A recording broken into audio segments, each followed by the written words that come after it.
வணக்கம். மாணிக்கவாசக சுவாமிகள் அருளிச் செய்த மார்கழி 28ஆம் நாளிற்கான திருப்பள்ளி எழுச்சி 8வது பதிகத்தை பார்க்கலாம். இந்த பதிகத்தில் மணிவாசக பெருமான் சிவபெருமான் தன்னை எவ்வாறு ஆட்கொண்டு அருளினார் என்ற விதத்தையும் திறத்தையும் நமக்கு அழகுற காட்சிப்படுத்தி காட்டியிருக்கிறார். முதலில் பதிகம் என்ன என்பதை பார்த்துவிட்டு வரலாம். முந்தைய முதல் நடு இறுதியும் ஆனாய், மூவரும் அருகிலர் யாவர் மற்றறிவார், பந்தனை விரலியும் நீயும் நின் அடியார், பழங்குடில் தோறும் எழுந்தருளிய பரனே, செந்தழல் புரை திருமேனியும் காட்டி, திருப்பெருந்துறை உரை கோயிலும் காட்டி, அந்தணன் ஆவதும் காட்டி, வந்து ஆண்டாய், ஆரமுதே பள்ளி எழுந்தருளாயே என்பது மாணிக்கவாசகர் அருளிச் செய்திருக்கக்கூடிய திருப்பள்ளி எழுச்சியினுடைய 8வது பாடல். எப்போதும் போல வரிக்கு வரியாக இந்த பாடலுடைய விளக்கத்தை பார்க்கலாம். இன்றைக்கு அதிவிசேஷமான திருவாதிரை திருநாள். சிதம்பரத்திலே எழுந்தருள் செய்யக்கூடிய சிவபெருமானுக்கு ஆருத்ரா தரிசனம் என்று சொல்லும் அந்த அபிஷேகம் நடைபெறக்கூடிய அற்புதமான திருநாள். இன்றைக்கு இப்படிப்பட்ட இந்த அற்புதமான திருநாளில் நாம் இந்த திருப்பள்ளி எழுச்சியை சிந்திப்பது மேலும் சிறப்புடையதாகும். வரிக்கு வரியான விளக்கத்தை பார்க்கலாம். முந்திய முதல் நடு இறுதியும் ஆனாய், மூவரும் அருகிலர் யாவர் மற்றறிவார். பல பாடல்களில் மாணிக்கவாசகர் இறைவனை யாரும் அறிந்து கொள்ள முடியாது, அவர் யாரும் அறிவதற்கு அறியவண்ணா பெருமானாக விளங்குகிறார் என்பதை நமக்கு உணர்த்தி காட்டி வருகிறார். இந்த பாடலிலும் அதையே சொல்லுகின்றார். அகிலம் முழுவதும் படைத்த நீயே முதலும் இறுதியும் நடுவுமாக இருந்து அருள்கின்றார். சிவபெருமான் எப்படி இருக்கிறார் என்றால் முதலாகவும் இருக்கிறார், நடுவாகவும் இருக்கிறார், முடிவாகவும் இருக்கிறார். ஒரு விஷயத்தை எடுத்துக்கொண்டால் இப்போது உலகத்தை எடுத்துக்கொண்டமையானால் அந்த உலகத்தினுடைய முதலாகவும் அவர்தான் இருக்கிறார், நடுப்பகுதியாகவும் அவர்தான் இருக்கிறார், முடிவுமாகவும் அவர்தான் இருக்கிறார். அண்டம் முழுவதும் அவர்தான் நிலைத்திருக்கிறார் என்பதை இங்கே நமக்கு சுட்டிக்காட்டுகின்றார். அப்படிப்பட்ட தெய்வமாக விளங்கக்கூடிய சிவபெருமானை மூவரும் அறியவில்லை. மூவர் என்றால் யார்? பிரம்மா, விஷ்ணு, ருத்ரன் ஆகிய மூவருமே உன்னை அறிய மாட்டார்கள்.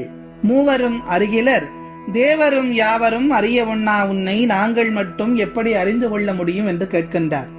இப்படி யாருக்கும் அறிய முடியாத பெருமானாக, ஏன் அவரை உணர்ந்து கொள்ளத்தான் முடியும், அவர் உணர்ந்து கொள்ளக்கூடியவர்.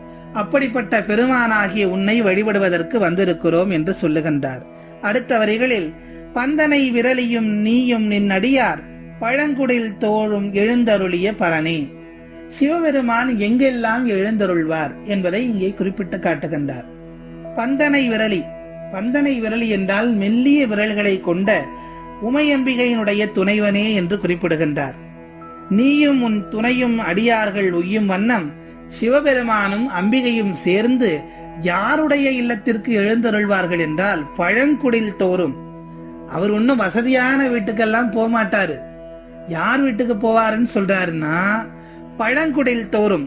பழமையான ஒரு சின்ன ஓலை குடிசையா இருந்தா கூட உள்ளன்போடு அந்த பக்தர்கள் பக்தி செலுத்தினார்களே ஆனால் அவர்களுடைய வீட்டுக்கு அவர் மட்டும் போக மாட்டாராமா, அம்பிகையையும் சேர்த்தே அழைத்து கொண்டு அந்த அடியார்கள் உய்யும் வண்ணமாக அவர்கள் இல்லத்திலே எழுந்து அருளி கருணை கொண்டு அவர்களை ஆசீர்வதிக்கக்கூடிய பெருமானே என்று சொல்லுகின்றார். இன்றைக்கு திருவாதிரை என்று ஏற்கனவே சொன்னேன். சேந்தனாருடைய குடிசைக்கு எழுந்தருளியவன் தானே அந்த பெருமான். அதனால் தானே அவனுக்கு களி அமுது படைக்கப்படுகிறது. திருவாதிரை களி, திருவாதிரை என்று ஒருவாயேனும் களி உண்ண வேண்டும் என்று சொல்வார்கள். அப்படிப்பட்ட அந்த களியை ஏற்று கருணை புரிந்தவனாயிற்றே அந்த பெருமான். அதைத்தான் இங்கே மணிவாசகர் குறிப்பிட்டு சொல்லுகின்றார்.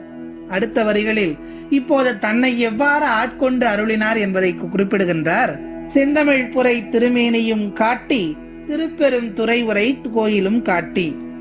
பக்தியால் உன்னை தொழுது அறிய விரும்பியவர்களுக்கு நீ அனலாக எழுந்து அருள் காட்டினாய். எப்படி காட்டினாராம்? செந்தழல் போன்று அவருடைய திருமேனியை அவர் வர்ணித்து சொல்லுகின்றார். செந்தழல் புரை, அப்படி அனலாக நீ காட்டினாய்.